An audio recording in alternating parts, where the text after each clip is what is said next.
Last time, I showed you why most tennis players think they're hitting topspin, but aren't. Today, I'll walk you through the exact drills that I use with my students to build real game-changing spin. First, it's really critical to understand why we're doing this. What's the point? In case you don't know how big of a deal topspin is, check out the image on the screen right now. In red is a relatively flat shot, and in blue is a shot with more topspin. Topspin, if the ball was traveling in this direction, would be turning this way, and that rotation creates a high pressure pocket of air over the top of the ball, which pushes it downwards. And what that means for you as a competitive tennis player, practically speaking, is you can aim higher over the top of the net and still have the ball land inside the bounds of the court. Without topspin, there's going to be a natural limit to how hard you can hit the ball before it starts traveling too far, even if you aim really low over the top of the net, which isn't a good idea anyway, because it makes it much more likely that you're going to make a mistake. The key to making the ball rotate in that direction ultimately lies in the direction the racket is traveling, right at the instant that the ball touches the strings. Remember our magic phrase from the last video, the face sends it, the path bends it. So in the image that you're looking at on the screen right now, the green arrow represents the path of the racket. This racket is accelerating upwards when the ball touches the strings, and the red arrow represents the direction the strings are facing. So this combination of an upward path and a forward racket face will hit a ball that travels forwards and rotates end over end. The steeper that green arrow is and the faster the racket travels on that steep path, the faster the ball will spin forward and the more the ball will curve for safety so you can hit it harder without missing. Here's a tennis player that came to work with me just recently because she was struggling to create any significant topspin on her forehand. She could hit the ball really hard. You can see she's a great athlete, but she was spraying the ball all over the place and beating herself because she couldn't keep it in play, which is confusing because it looks like she's hitting topspin, but we need to dive a little bit deeper to see why it's not actually turning enough. At first glance, it looks like this player should be making tons of spin. She's getting the racket low, she's bending her knees, she's swinging low to high, she's finishing with the racket up over her shoulder. These are all the things that we're told should make topspin, right? But what really matters is what direction the racket is traveling at this instant that the ball touches the strings. If we draw a little circle right where she makes contact with the ball and go back in time a little bit to where she starts accelerating the racket towards the ball, all of a sudden this looks really level, doesn't it? From the bottom of her acceleration to the point of contact, the racket's not actually traveling vertically very much at all.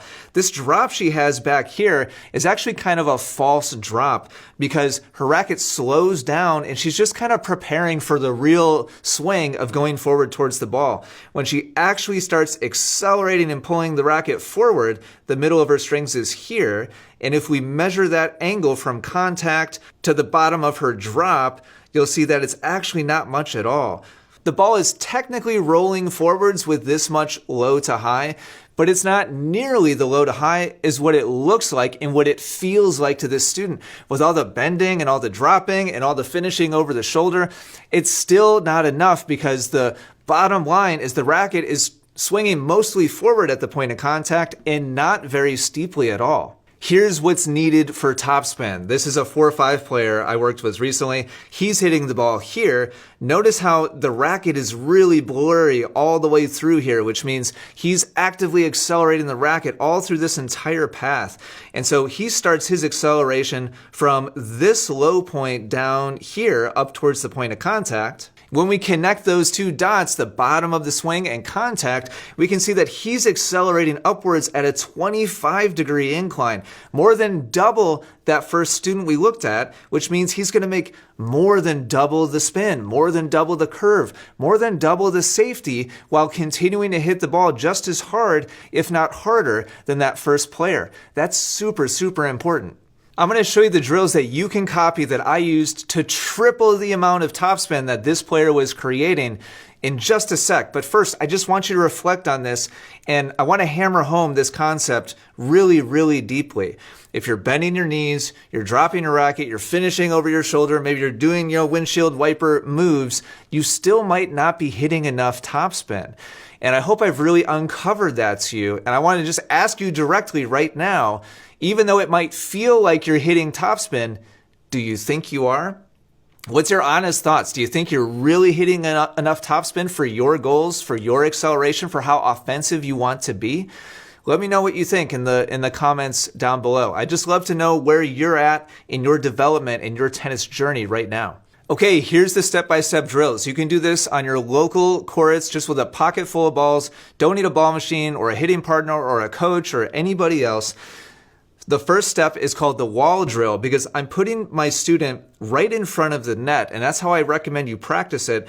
And I just want you to imagine a tennis ball right at the net tape, and we're imagining making contact with a ball right at that height. And I'm calling this the wall drill because I want you to imagine that there's like a physical wall right here. Obviously, the net is an actual physical barrier, but I want you to even imagine that it extends up beyond the top of the net and we can't break through that wall. And that's what I told my student originally, but I want you to look at how in real life she would be hitting her racket against the imaginary wall here. She's so used to her racket traveling through the point of contact that she just can't help herself. So after watching her racket break through the wall a couple of times, I was like, okay, hold on a second. I went over to the other side of the net and I presented another physical barrier here. And I said, please don't hit my racket. And I want her to continue feeling this exaggerated upward slope, imagining that she physically can't go through the point of contact. Please don't let the simplicity of this, or maybe you're going to feel like silly on the court. Just do it in your living room. Like use the back of your couch or use like a literal wall in your living room. If you think you're going to feel dumb doing this on a tennis court, this is all about breaking you out of your normal habit, your normal swing patterns, and forcing you to do something different way on the other end of the spectrum so that you can start to retrain and recalibrate your swing path to actually make enough spin. In drill 2, I've moved her back off the net just by one step so that she can visually still see this obstacle in her way. And I want her to continue to visualize as if there is a full wall in front of her and visualize her racket traveling straight up the front of that wall without making contact with it. And I'm encouraging her to use that exact same path while actually hitting the ball. So you can do this by yourself by just taking a ball out of your pocket, drop it in front of you. I highly recommend doing a couple of shadow swings first. And this is, you can see here, that was her first ever hit like this. And I was like, okay, just stop a second and look, because the ball made a huge curve, a big dip. She hit it up and then it curved and dipped back down. So watch for the ball physically turning forwards. Watch for a big arc, a big curve in the path of the ball. And you're also going to see me here, right here, point to my ears. You should also be listening for a clicking sound. I kind of hate the word brush because it's been overused so much. It doesn't really mean anything anymore at this point.